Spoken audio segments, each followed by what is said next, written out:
Vivziepop fans have broke me. I know what you're thinking. Hal, you've never even covered Vivziepop. What are you talking about? You're right. A Deltarune guy like me has no place talking about Hellaverse content. But that's not entirely true. I have covered the Hellaverse in the past on this channel. I just haven't been open about it. Until Saturday night, when it became too much to keep in. A homestuck animated pilot was recently announced, ran by series creator Andrew Hussey, animated by a branch of Spindlehorse called Spindle, the animation company of Vivziepop, and starring Toby Fox, the point which is most relevant to this conversation because I revolve this channel around Deltarune mostly. And going through the discourse across the Hellaverse, the Homestuck, and Deltarune fandoms have made me realise something difficult to describe. Deltarune gameplays for entertainment. I'm sure you're aware that I may come across as a mess sometimes, at least since I started YouTube, or moved to YouTube from TikTok. My most popular videos are a therapy project to cope with elections that weren't even in my country, for God's sake. However, Boss and Hazbin Hotel are partly to blame, but then again, they kind of helped me in a way. I've always considered myself a fan of the shows, a rarity on YouTube. That's not to say I don't have any criticism. I think the Prime series is about a 7 out of 10. I just hold them close for a similar reason I started to hold Deltarune close recently. I got into it at a very tender time in my life, and as someone who's autistic and prone to masking a lot, it was a nice breath of fresh air to get to be my own person by watching that, at least that's how I felt. But when the Prime series came out, things started to go kinda bad quite quickly. To get this out of the way, I'm not talking about the legions of video essays saying it's terrible. That would be petty, and if anything, the oversaturation of negative video essays is just a common trait of the YouTube algorithm, that negativity sells and video essays are easy. What's kind of started fueling me with enough hate to make that video, I could pinpoint it as LS Mark's podcast on the topic. Now, no shade to LS Mark, he's a decent critic. I liked his Simpsons ranking, even though Bart on the Road is objectively the best Simpsons episode. But his partner belted out a slur that I don't like in reference to the fandom, which has kind of stuck with me. And I thought about that for a long time, up until my Florida holiday, where I got out Google Docs and just started writing down a script for what would become the Hellaverse video that I made in December. I was currently kind of struggling on the TikTok algorithm and unsure on whether to continue doing Deltarune, so that would have been a backup plan, and then when Deltarune inevitably did fail, that was what I picked up. So on the 11th of October last year, I then released the Deltarune map and began a 10-week editing period for that video where basically the structure I was going for was 40 minutes on the shows, 40 minutes on the fandom, and 40 minutes tying everything together and deducing why things are like this. That did not happen. The video ballooned to a massive 3 hours and 10 minutes, only 2 minutes short of Avatar: The Way of Water and 4 minutes short of the Titanic. The editing process though for said video was an inherent nightmare. I'm not going to go too much into detail, it gets pretty dark, especially near the end of the process, but my main goal was to immerse myself in this Hellaverse fandom sphere, and most importantly to our conversation, the Hellaverse hatedom sphere. I'm going to use the term haters a lot, but just know that I understand that sounds kind of unprofessional, and it did kind of make the video a bit unprofessional, but what I deduced from my research and relating to the trailer for Homestuck was that anything associated, even tangentially, with Vivziepop garners controversy. The internet's hate for Vivziepop, as researched in that video, is a very toxic cesspool. I use the term cancelling a lot for the hatedom schemes, which is a bit harsh looking back now and has some very politically dubious connotations nowadays, but it's kind of how I felt. Like, if you go on the hater call-out subreddits, you'll see people just trying to beat down every win this show and the team can get along with some pretty vile things, all things considered. Particularly though, I also noticed a guilt by association trend where others associated with Vivziepop get brought down with her just for being on a Hellaverse project. I mean, most of my basis currently is with Patrick Stump getting a lot of crap for his role in Season 2 of Has-Been, which is coming out on the 20th of October, and I'm very unsure on whether I'll pick it up due to said events. This is why the inclusion of Toby Fox here has scared me a bit. That video in December, I mean, as like, groundbreaking as it wasn't, I've been trying to refocus the channel on Minecraft, and particularly my Deltarune and Minecraft project as a way of escaping that Hellaverse space.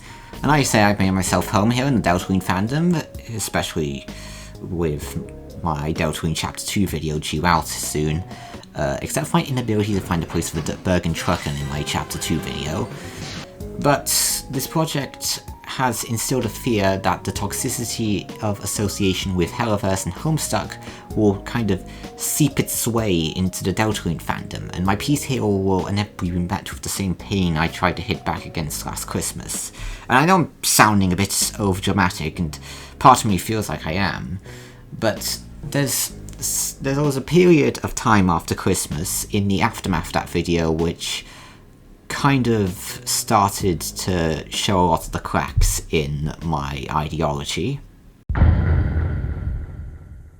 The low view count for the video when it came out wasn't much of a pushback, as I continued to double down on this Minecraft video essay amalgamate, up until my university exams that winter, or that January, where I failed a mock exam that I was doing in practice. And that was when I realised that I was going too far and needed to pull myself out of this obsessive negativity spiral to focus on what really mattered. So then, I started picking up Hollow Knight. The Hollow Knight project was my way of getting back into Minecraft projects as normal, albeit under the YouTube Shorts system rather than the TikTok system. And while I wasn't back into Deltarune yet, it was still a lot nicer than the stuff I had been putting myself through the previous few months. However, in the background I still doubled down on that ideology of the Hellaverse on accounts that don't have the following. I mean, I have accounts outside of YouTube, obviously, that you can't really gain a following on them at my size. Fighting back against the hatedom was prevalent, but I never went back to the shows, despite that. I don't know what caused that, but with what I deliberately put myself through, I would probably say it's looking at the fandom content, because despite how it seems, I never explicitly defend all the dirt against Vivziepop, nor do I think Hussy's an angel either, but again, more professional people have a better place in talking about that. Suffice to say, I think the video ironically ruined the Hellaverse for me, despite it being the thing I was trying to use to solidify my fixation on the Hellaverse. I just couldn't bring myself to go back after this, because I couldn't not think about everything I found in research that was negatively impacting the show. But going back to Vivziepop, I think what these controversies ultimately boil down to is an uncurated online atmosphere where, I don't know how to really describe it, where this hate has been allowed to manifest because of circumstances in the spheres that Vivziepop has sort of been in for her whole time on YouTube, and I think that might be a factor in how this hatedom has formed.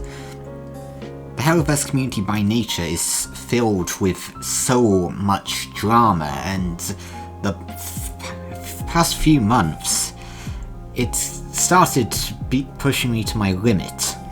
I think the first kind of warning sign was Cy Scribbles' hatedom stream back in April, a stream that I thought would finally give me the catharsis I needed for my video to feel valid, and hey, the videos that stream covered I missed out for my video, but I can agree now that by watching them they aren't that great of a critique. But something about the tone of the stream and the response to the critiques kind of rubbed me the wrong way a bit in the long term. And that didn't help of how, well, after the stream there was a three-way fight between Cy, Limus, and Pink King, the likes of which I don't think any of those three were in the light at all. I mean, Limus basically tried to speak for a lot of abuse survivors, which, I mean, I can't speak for any, but I don't think that the portrayal in the show makes it any valid. If I'm trying to keep this kind of PG-13, but you know what I'm talking about if you've seen the show.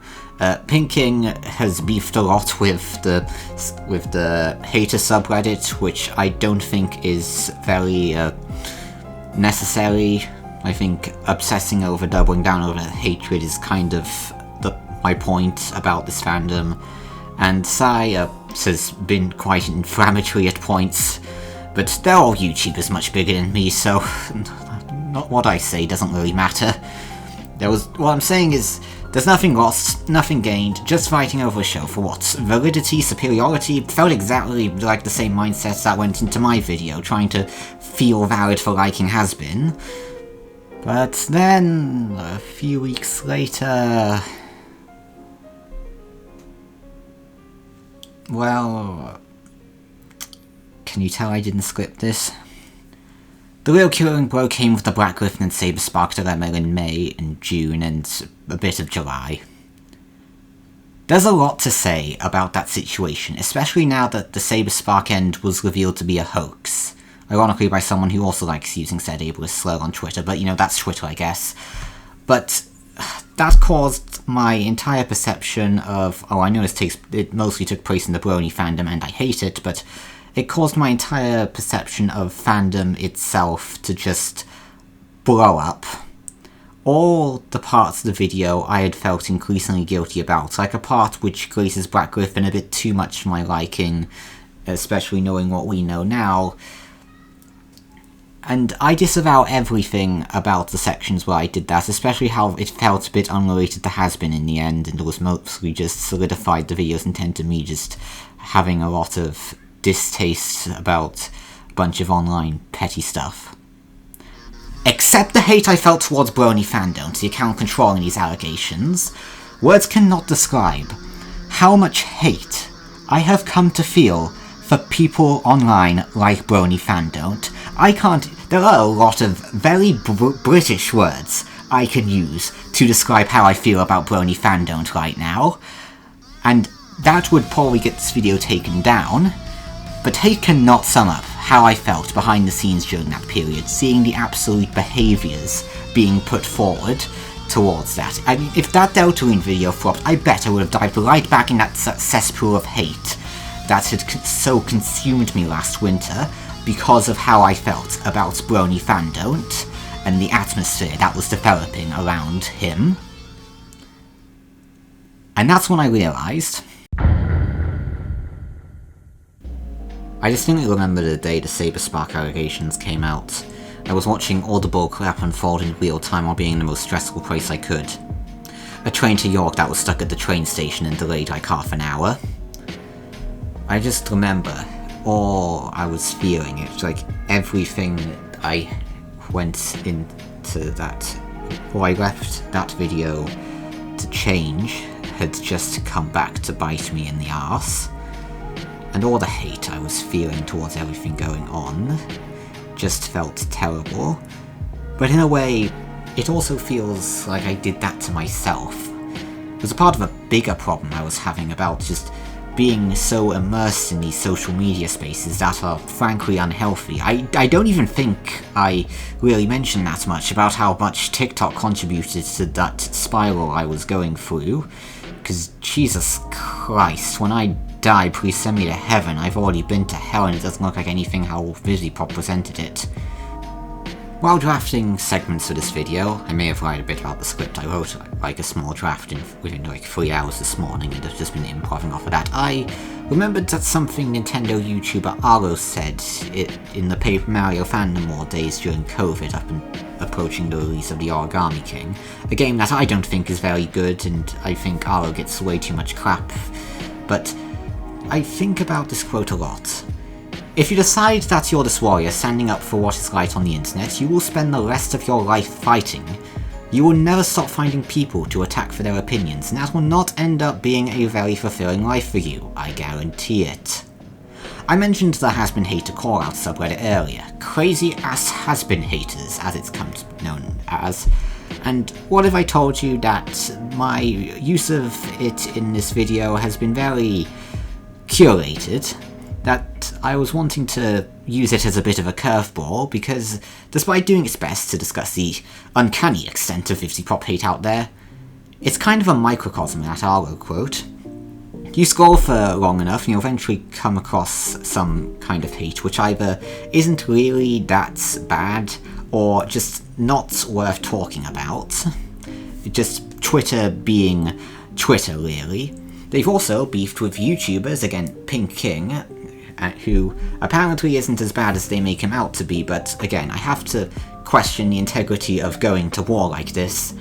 And also Defender subreddits, r/crazy-ass Viv defenders being the enemy that they trying to with naming my crazy-ass Viv defenders, you're probably leaving a lot up to interpretation, but I have to say, maybe both subreddits are equally valid or invalid. They have this sort of eternal battle that feels like it's going on between them, and it's one of zero gain. I actually hate some of the stuff on this hater call-out subreddit. Again, most of the extreme stuff, while valid, has me asking, is this worth the call-out? It has me asking, what does this achieve? And now this is the inevitable part where I have to get into politics, because ever since, well, social media and fandom space has been a powder keg ever since COVID. There's been a real loss of empathy during that time, I feel. There's this video essay I watched today called Why Is Everyone So Mean by Elliot Sang that I think sums up this pretty well, but ever since said election wins, and there's been this kind of divide in political space online. I think this is very prevalent in the conflict between Twitter and Blue Sky, as there's a lot of right-wing chuds on Twitter that really have boosted how much of an unpleasant place it is to be on, but I would argue that Blue Sky isn't much better because it's just the left end of Twitter migrated over to a less right end. Am I making sense? Sorry, I'm terrible at talking about politics. You see why I've not ended up doing video essays? There's a Reddit post that I've been thinking about on r/AnfoSwim because I go there when I'm depressed. It's called Fatigue. It's an artwork of a fox being very visibly tired out at everything that's going on in the world. A mindset that is pretty relatable. I really like this artwork. The artist is linked on the post, so it's credited. And there's a comment that I thought about for a while, and a comment to that comment which I agree more with. The comment says that posts like this makes excuse for escapism, that it excuses complacency for terrible events. But what I agree more with is the fact that a mindset like this, inherently a Twitter and now Blue Sky mindset, demonizes the prioritization of mental health. Am I a terrible person for wanting out of online spaces that make me feel like complete crap? Am I a terrible person because I can't control my emotions and how I feel towards stuff online? Am I a terrible person? I honestly don't know how to respond to most of these because I don't want to downplay the severity of current events and some behaviours I see online, but at the same time, I think that worrying about it stops me from achieving my full potential, and I think I shouldn't be put down for that. I don't want to spoil my Deltarune video, but I've had a lot of thoughts about escapism in context of Deltarune, and that I'm worried that I've wanted escapism a lot, and I can't really pinpoint a reason why. Maybe it's because I'm trying my best to avoid the alt-right pipeline that so many young men my age are prone to falling into, especially on spaces like YouTube and Twitter. Last week I had to block a recommendation from Andy Pants, which has had me thinking my life choices. Being told I'm a bad person in progressive spaces is difficult, and I fear that has a way more higher chance of pushing me into even worse online spaces out of pure spite, and I'm tired of that. I don't want to have to fight back against these anymore. I don't even fight about them in the actual sphere of this channel, which I think I've done pretty well at, but outside of that, I feel like an Ouroboros who either needs to bite down and accept that I could just be fighting this for the rest of my life, even though it'll make me feel like complete garbage. And the other option is to let go. And I think that's what Vivziepop fans have encouraged me to do. Yeah, I remember when this was about Vivziepop and Homestuck. Things might have gone off track in that last segment, and I did that a lot in December's video. Honestly, I haven't even gone over the other stuff that I find wrong in that video. I go on so many tangents, like one about The Flash and one about Doctor Who. The pacing's just completely off. I made a Lansona out of pixel art specifically for that video because pixel art's the only art I know how to do, which is why my profile picture's a pixel art wolf that I've been meaning to change for a while now. So if I change it to Puppy Chris later on in the week, it's because I want to give Harold a bit of a facelift.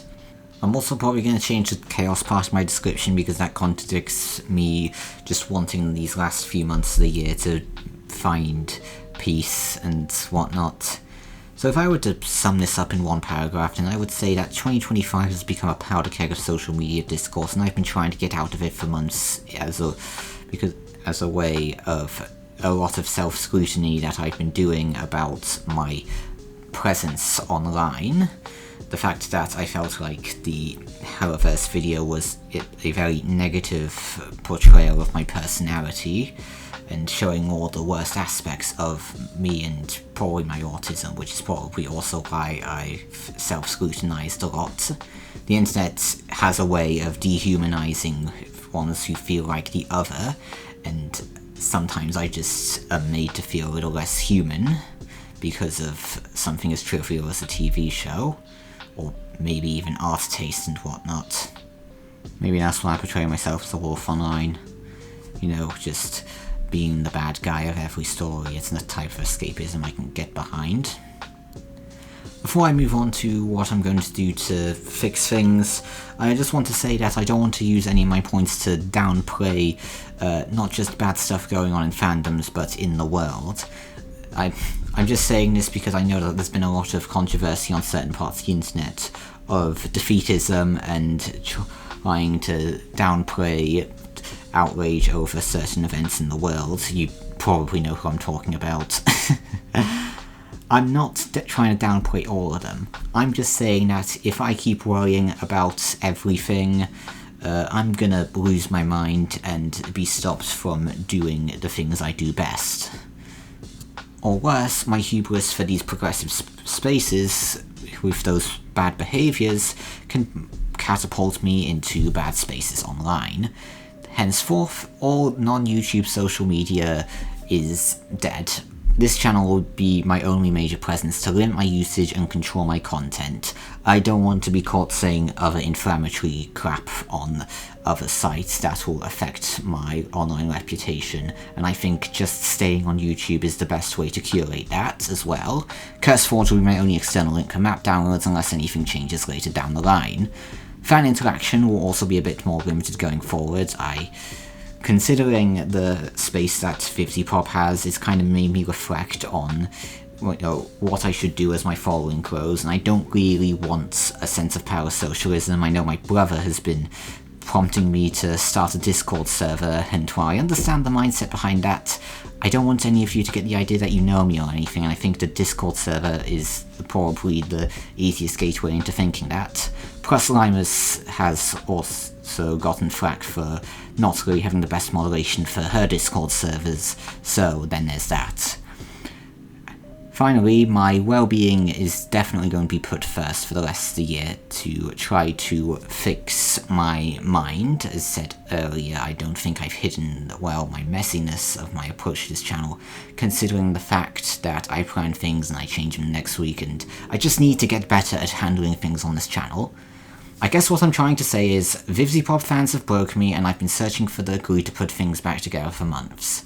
And turns out the clue can be found if you stop doom scrolling on Blue Sky all at night. Anyway, I'm tired, it's nearly 9 PM and the dogs next door are going, so thanks for watching if you did. I'm sorry this video is a bit of a downer. My video on Chapter 1 will be linked in the end card if you want something a bit more lighthearted, especially for new viewers, but expect a bit of a longer wait for Chapter 2 due to the reasons I stated. Also, sorry for the politics near the end, part of me wants to at least get slightly political from time to time so people will at least know that I'm not some kind of chud. And all I have to say now is stay safe, and I'll see you next time.